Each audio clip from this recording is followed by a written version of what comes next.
ధర్నా మీరంతా చూసుంటారు.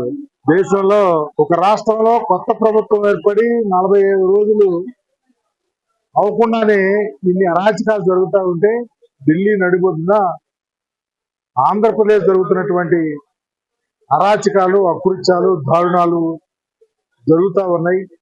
తప్పకుండా రాష్ట్రపతి పాలన అవసరం అని చెప్పే ఉద్దేశంలో పెడితే రాష్ట్రంలో అనేక పార్టీల వాళ్ళు సంఘీభావం ప్రకటించినటువంటి పరిస్థితి.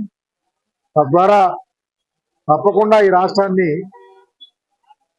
సుఖశాంతులతో ప్రజలు ఉండాలనే ఆలోచనతోనే ఉండాలి, కానీ భయభ్రాంతులతో పరిపాలన చేయాలని చంద్రబాబు చూస్తా ఉన్నాడు. దానికి అడ్డుకట్టు వేయాలని చెప్పేసి ముక్త కంఠంతో అందరూ మాట్లాడటం జరిగింది.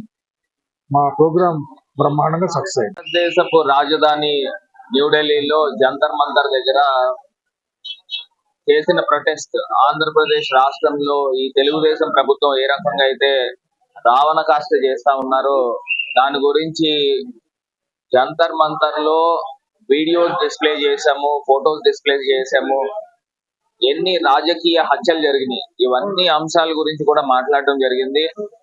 ప్రధానంగా ఏవైతే రాజకీయ పార్టీలు వచ్చి ఇక్కడ మద్దతు తెలిపారు, మీకు అఖిలేష్ యాదవ్ గారు కానీ, టిఎంసీ కానీ, శివసేన కానీ, ఈ పార్టీలన్నీ కూడా వచ్చి మద్దతు తెలపడం జరిగింది. అంటే చంద్రబాబు నాయుడు గారి యొక్క దుర్మార్గపు పాలన ఏ రకంగా ఉందో ఒక్కసారి ప్రజలందరినీ కూడా గమనించమని కోరుతా ఉన్నాం. ఖచ్చితంగా దేశ ప్రధానమంత్రి గారిని, ప్రెసిడెంట్ ఆఫ్ ఇండియాని కూడా కలుస్తాము.